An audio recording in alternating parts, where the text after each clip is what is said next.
क्योंकि हमने यह ठान लिया है हमको आज उपवास करना है, भगवान की कलश यात्रा में जाना है, भगवान का पूजन करना है। तो हमारे प्रभु शंकर जी वो क्या कर रहे हैं, सजने संवरने को तैयार बैठे, लेकिन कोई को सजा नहीं रहा है, सब अपने अपने सजने में लगे हुए हैं। क्या करते हैं, अपने गणों को बुलाते हैं, नंदी और भृंगी। उनके कई गण हैं, उनमें दो प्रमुख गणों का नाम है नंदी और भृंगी। ये नंदी और भृंगी को वो बुलाते हैं, तो नंदी और भृंगी आते हैं और बोलते हैं भगवान जो जिसके साथ सदैव रहता है उसी को पता रहता है कि वो कैसे श्रृंगार करता है।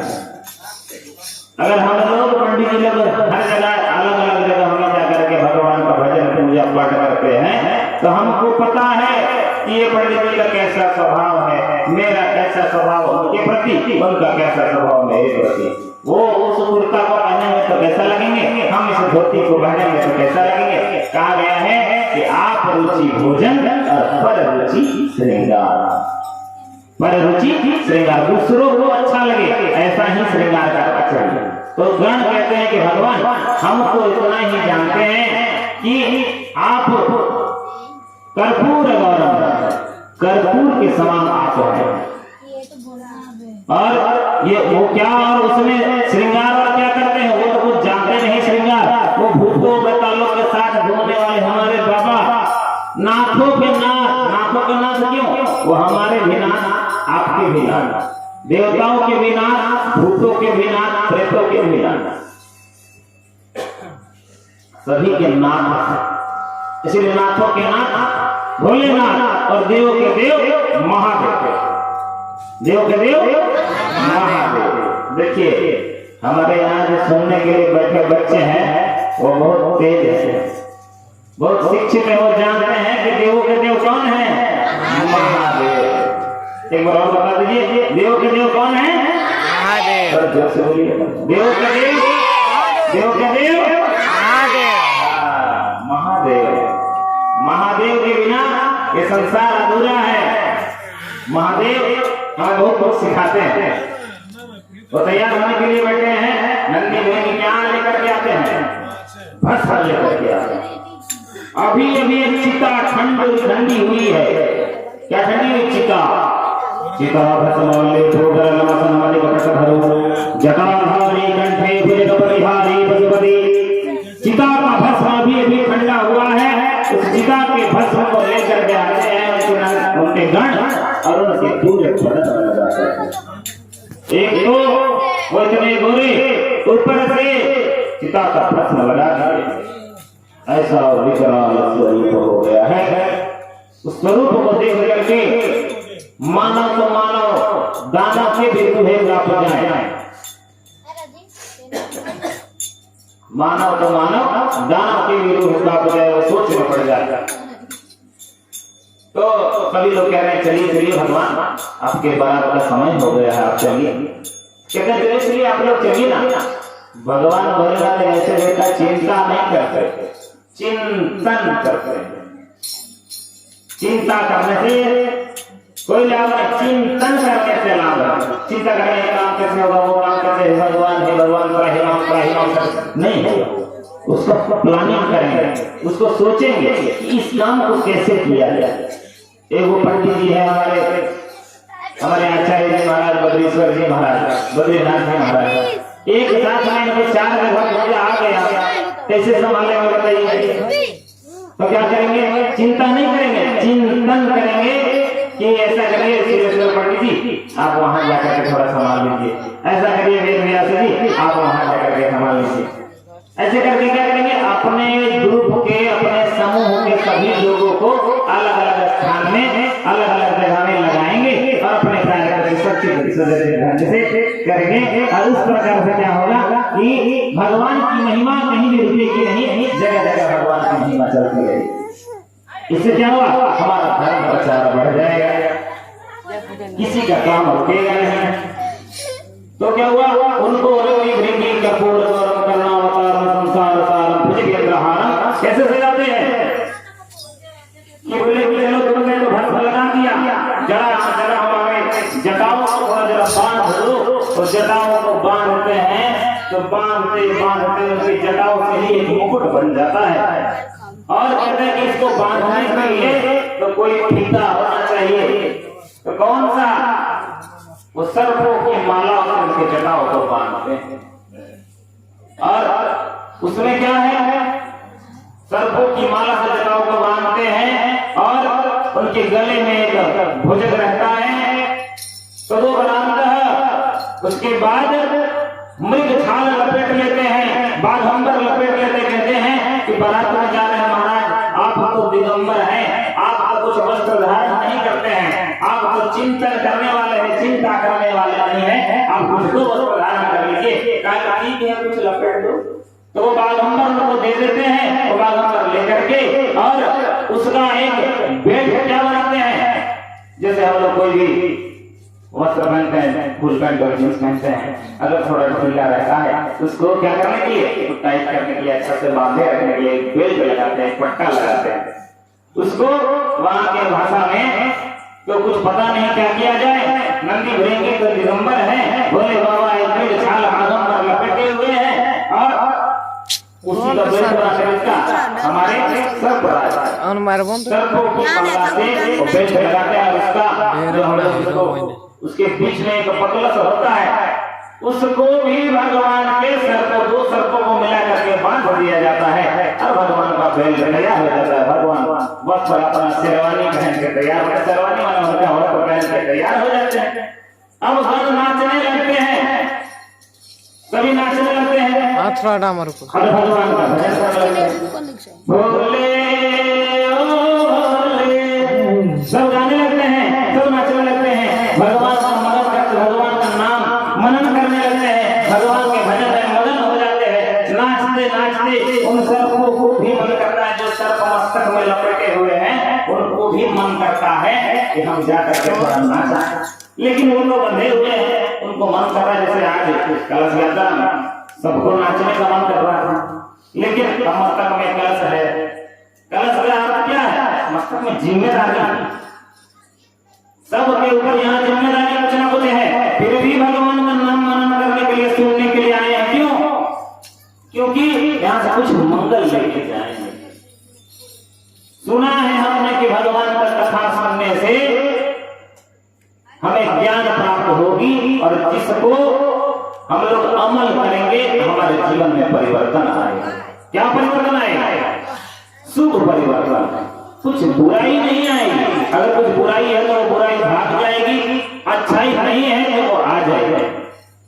भगवान के भजन में और नाचने से, भगवान के भजन में नाचना है तो भगवान के भजन में ही नाचिए, दूसरा जगह नाचने से कोई लाभ है चाहे नहीं मुझे तो नहीं पता, परंतु मैं आपको एक बात जरूर बताऊं कि भगवान के भजन में अगर नाचना है, भगवान के भजन में कूदना है, भगवान के भजन में अपने शरीर को थकाना है तो भगवान के भजन में ही थकाइए, और किसी स्थान में लगाने से कोई लाभ नहीं है। तो ऐसे शादी विवाह डीजे में सब नाचते हैं, लेकिन जहाँ भगवान का भजन होता है वहाँ लोग सोचते हैं, शर्माते हैं, तो उनके गण जोर जोर से नाम नाच रहे हैं और भगवान का नाम ले रहे हैं। और कैसे कैसे बराती है तो सुनिए, और कैसे कैसे नाम लेते हैं, भूत प्रेतों से जानते नहीं कि भगवान का नाम कैसा है, वो कुछ भी बाबा को कहते हैं, बाबा खुश रहते हैं, बाबा मगन है, बाबा मगन है। सभी लोग बाबा का नाम लेने करके क्या कहते हैं? बम बम बम बोल जय शिव जय शिव, बम बम बम बोल जय शिव जय शिव, बम बोल जय शिव जय शिव,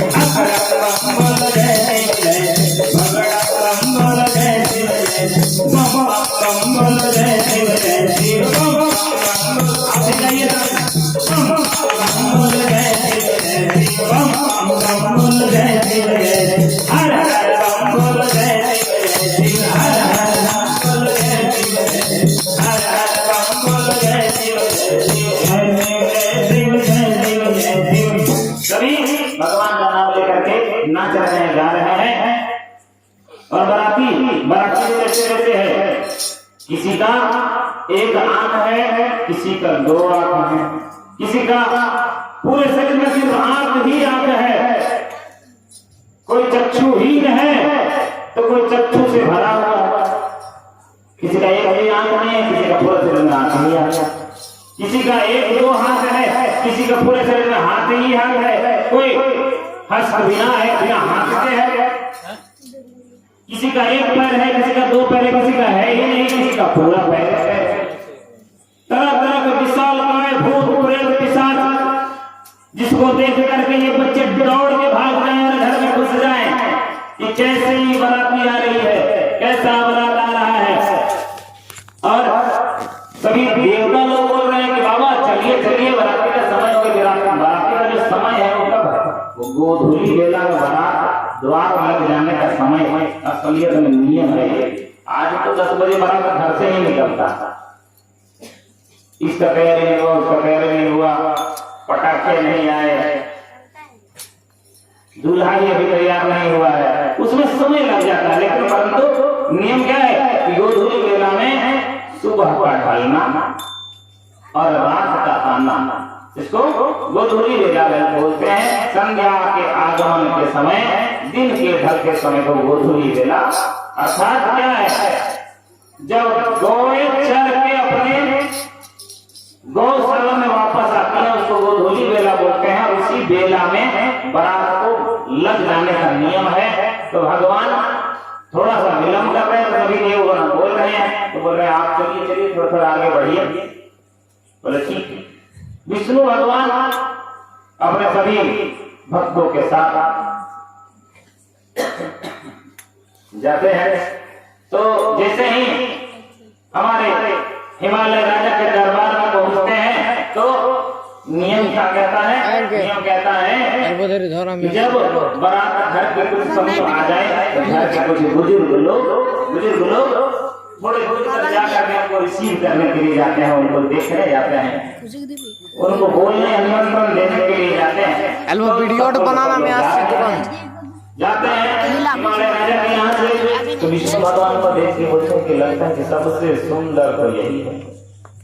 विष्णु भगवान देवताओं के सार है, देवताओं के क्या है, जिसको ऐसा सुंदर बनाया गया है, जिनके बारे में कहा गया कि शांताकारं भुजगशयनं पद्मनाभं सुरेशं विश्वाधारं गगनसदृशं मेघवर्णं शुभांगं लक्ष्मीकान्तं कमलनयनं योगिर्विज्ञानगम्यं वन्दे विष्णु भवभयहरं सर्वलोकैकनाथं। शांताकारं भुजगशयनं, वो ऐसे हैं जिनको देख करके मन मोह जाता है। उनका एक स्वरूप का नाम मनमोहन भी है। भगवान कृष्ण के स्वरूप का नाम क्या है? मनमोहन उनका नाम है। मन को मोह लेते हैं। तो वो जब आते हैं अपने गरुड़ में बैठ करके, अपने हवाई जहाज में बैठ करके सबसे फास्ट आते हैं। जैसे सबसे तेज कोई बोलता है बिजली है, कोई बोलता है मन है। बिजली को यहाँ बटन दबाते हैं, वहां पंखा चालू हो जाता है, वो बहुत तेज है। लेकिन मन उससे ज्यादा तेज है। अभी तक आप जितना भी दूर गए हैं उस बात को सिर्फ सोच लीजिए कि आप कभी वृंदावन गए हैं, कभी अयोध्या गए हैं, कभी काशी गए हैं। अगर सिर्फ सोच लिया तो समझ लीजिए आप पहुंच। आप उस नजारे को भी याद कर रहे होंगे जिस नजारे को आप अभी जा करके देख के आए हैं। गंगा जी पे स्नान करके आए हैं, दशाश्वमेध घाट में गए हैं, मणिकर्णिका में गए हैं, राजेंद्र घाट में गए हैं, केदार घाट में गए हैं, और उस स्थान में गए हैं जिसको देख करके हमारा मन मोह हो जाता है। और उस स्थान में जाकर के आप वापस आए हैं और उसको आप मनन कर लिए, सोचिए तो आप पहुंचे। उससे भी तेज भगवान विष्णु का वाहन गरुड़ तुरंत पहुंचता है हिमाचल राजा के यहाँ। और सभी सोचते हैं कहीं आप ही तो दूल्हा नहीं, तो वो बोलते हैं नहीं हम दूल्हा नहीं, दूल्हा पीछे आ रहा है। हम क्या है? हम उनका तो दास है। देवताओं का एक गुण है कि सभी एक दूसरे को अपना दास समझते हैं। भोले बाबा राम जी का नाम लेते हैं और राम जी भोले बाबा का नाम लेते हैं। राम ईश्वर, राम के जो ईश्वर है वो भोलेनाथ है। ये राम जी कहते हैं कि रामेश्वर नाम कैसे पड़ा? राम के ईश्वर भोले बाबा, इसलिए रामेश्वर। लेकिन भोले बाबा इसको बदल देते हैं, क्या बोलते हैं कि राम ही ईश्वर है, इसलिए राम ईश्वर।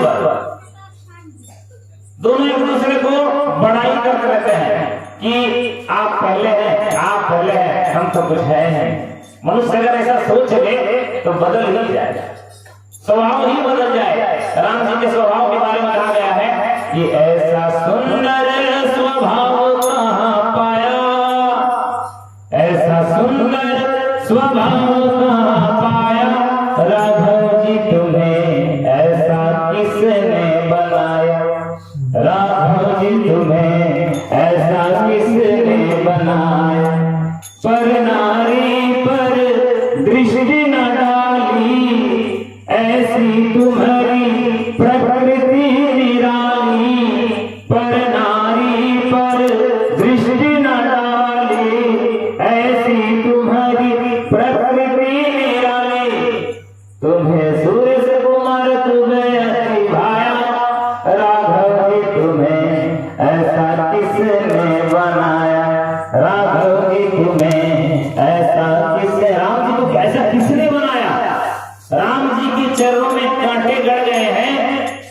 लक्ष्मण जी कहते हैं कि मैं कांटे निकाल लेता हूँ भैया, तो नहीं रहने तो कोई दिक्कत। आपका पैर लहू लुहान हो गया है, रक्त की धार बह रही है कांटों से।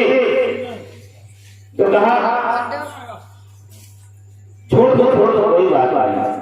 मैया सीता लक्ष्मण जी से बात कर रही, आपके भैया को क्या हो गया, चरणों के कांटों को मैं निकाल